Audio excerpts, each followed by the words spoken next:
अब हमारे पास एक एग्जाम्पल है, हमें ये शो करना है by an example that a function of two variables is continuous.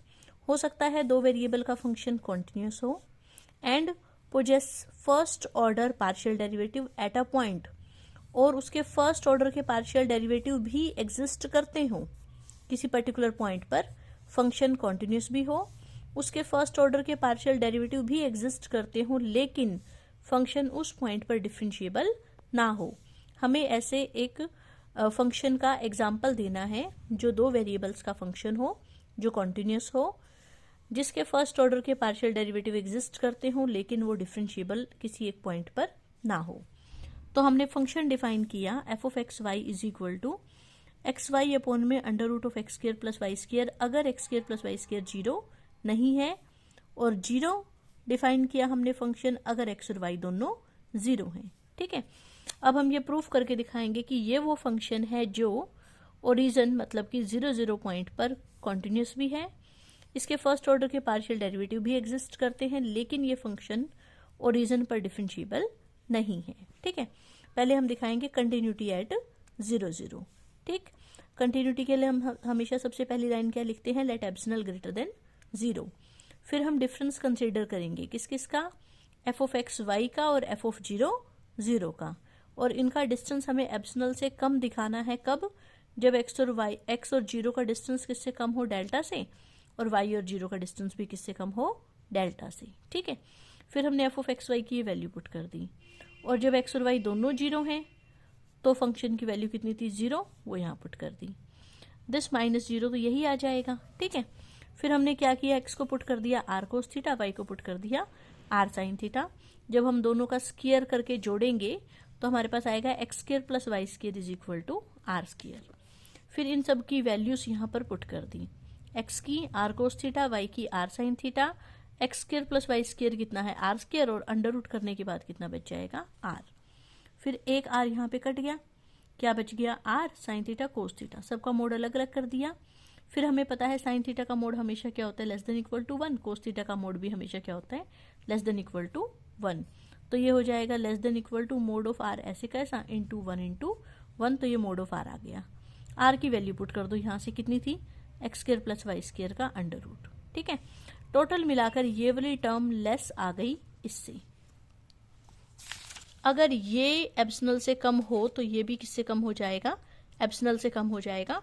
ये हमने अगली लाइन में लिखा है कि ये एप्सिलॉन से कम हो जाएगा अगर ये वाली टर्म किससे कम हो, एप्सिलॉन से। इसको हम क्या कह सकते हैं, अगर X square plus Y square किससे लेस हो, एप्सिलॉन स्क्वायर से। एप्सिलॉन स्क्वायर को क्या लिख सकते हैं, epsilon square by 2 plus epsilon square by 2। इसका मतलब ये एप्सिलॉन से कम हो जाएगा अगर ये भी किससे कम हो, एप्सिलॉन स्क्वायर बाय 2 से, और ये भी किससे कम हो, एप्सिलॉन स्क्वायर बाय 2 से। क्योंकि अगर ये भी इससे कम है, ये भी इससे कम है, तो इनका sum X square plus Y square किससे कम हो जाएगा, epsilon square by 2 plus epsilon square by 2, कितना आ गया, एप्सिलॉन स्क्वायर। यही चीज आ जाएगी हमारी। ठीक है, तो अगर ये इससे कम हो और ये इससे कम हो तो ये एप्सिलॉन से कम हो जाएगा। स्क्वायर हटाना है तो इसको हम लिखेंगे कि अगर मोड ऑफ एक्स लेस हो epsilon by under root 2, square हटाएंगे तो ये आ जाएगा, यहाँ पे स्क्वायर हटाएंगे तो ये आ जाएगा। मोड ऑफ एक्स का मतलब है x minus 0, mode of y का मतलब है y माइनस 0। इसको हमने नाम दे दिया डेल्टा। ठीक है, इसको हमने क्या नाम दे दिया, डेल्टा। तो अगर x और 0 का डिस्टेंस डेल्टा से कम हो और y और 0 का डिस्टेंस डेल्टा से कम हो तो f ऑफ एक्स वाई और f ऑफ 0 का डिस्टेंस किससे कम आ जाएगा, एप्सिलॉन से कम आ जाएगा। और ये लाइन किस चीज की डेफिनेशन है कि f is continuous at the point 0 ठीक है, अब हम इसके फर्स्ट ऑर्डर के पार्शियल डेरिवेटिव निकाल के देखते हैं 0 पर। पहले तो हमने ये फॉर्मूला लिखा, ये फॉर्मूला कैसे बना मैं एक बता देती हूँ। F x at x y का फॉर्मूला क्या होता है, limit h tends to 0 f of x plus h y minus f of x y divided by h. क्योंकि पार्शियल डेरिवेटिव x के साथ हो रहा है तो y तो क्या है, कांस्टेंट है, y में कोई चेंज नहीं है, सिर्फ किस में चेंज है, x वेरिएबल में चेंज है।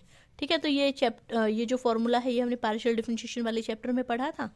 अब हमें ये वैल्यू किस पर निकालनी है, 0 पर। इसका मतलब x और y की जगह क्या लेना है, 0।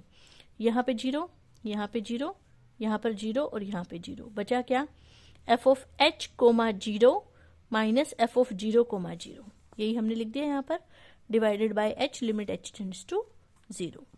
ठीक है, एफ ऑफ एच 0 की वैल्यू भी क्वेश्चन में से निकल जाएगी और एफ ऑफ 0, 0 की भी।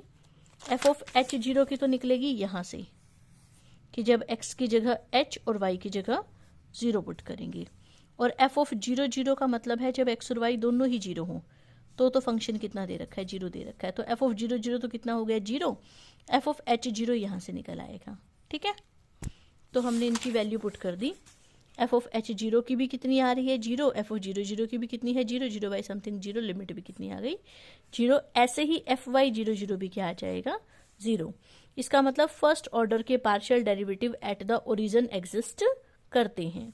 अब हमें दिखाना है कि फंक्शन ओरिजिन पर डिफरेंशिएबल नहीं होना चाहिए। हम मान लेते हैं उसका उल्टा कि सपोज एफ ओरिजिन पर डिफरेंशिएबल है, ओरिजिन मतलब 0, 0 पर। ठीक है, डिफरेंशिएबिलिटी की हमने डेफिनेशन लगा दी। वहां पर होता था a plus h b plus k, जब ए बी पर डिफरेंशिएबल होता है तो डेफिनेशन में आता था a plus h b plus k, लेकिन यहाँ ए बी की जगह क्या है 0, 0। इसका मतलब जो डिफरेंशिएबिलिटी की डेफिनेशन थी उसमें a की जगह भी 0 और b की जगह भी 0 कर दो तो ये लाइन आ गई। ठीक, और जिसमें कि अगर h और k 0 को जाते हैं तो ये फाई और साई किसको जाते थे 0 को जाते थे। ठीक है, एफ ऑफ एच के की वैल्यू पुट कर दो, गिवन क्वेश्चन में दे रखी थी वहां से। एक्स और वाई दोनों 0 हो तो एफ बी कितना आंसर दे रहा था 0। एफ एक्स 0, 0 अभी निकाला कितना था 0, एफ वाई 0, 0 भी कितना था 0। ये भी खत्म हो जाएगा, ये भी खत्म हो जाएगा, बचा क्या एच फाई प्लस के इंटू साई, ये बच गया। ठीक है, अब हमने क्या किया, के को पुट कर दिया एम एच, लेफ्ट में भी राइट में भी, के की जगह एम एच, यहाँ भी के, जहाँ जहाँ के आए उसकी जगह एम एच। बेसिकली यहाँ पर लिखा है के की जगह एम एच, एच कॉमन निकाल लिया। फिर यहाँ से एच स्क्वायर कॉमन निकलेगा, अंडर रूट के बाहर एच आएगा। ठीक, और ये वाला एच इस एक एच से कट जाएगा और ये वाला एच फिर इस एच से कट जाएगा। बचा क्या m by this 1 plus M square का under root is equal to phi H K plus M into psi H के।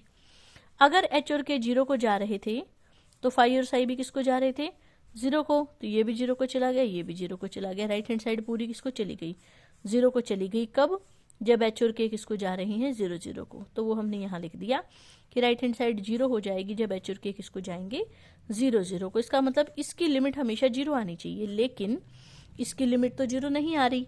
आप m की वैल्यू 1 पुट करोगे तो आंसर आएगा 1 by under root 3 under root 2। ठीक है, 1 पुट किया तो 1 प्लस 1 2। m की वैल्यू 1 लोगे तो आंसर आएगा 1 बाई अंडर रूट 2। m की वैल्यू 2 लोगे तो आंसर आएगा 2 बाई अंडर रूट 5। इसका मतलब जैसे जैसे m चेंज करते जाओगे इस लिमिट के आंसर भी चेंज होते जाएंगे, तो हम कैसे कह सकते हैं कि इसकी लिमिट 0 आएगी। So this is a contradiction या दिस इज नॉट ट्रू। तो हम ऐसी सिचुएशन पे क्यों पहुंचे, क्योंकि हमने शुरू में माना कि f डिफरेंशिएबल है, तो हम ऐसी जगह पर आए जो कि ट्रू नहीं है। इसका मतलब f is not differentiable at the origin. So हमने एक ऐसा फंक्शन डिफाइन किया जो कॉन्टिन्यूस भी था ओरिजिन पे, जिसके फर्स्ट ऑर्डर के पार्शियल डेरिवेटिव भी एग्जिस्ट करते थे ओरिजिन पे, लेकिन वो फंक्शन ओरिजिन पर डिफरेंशिएबल नहीं था। ठीक है।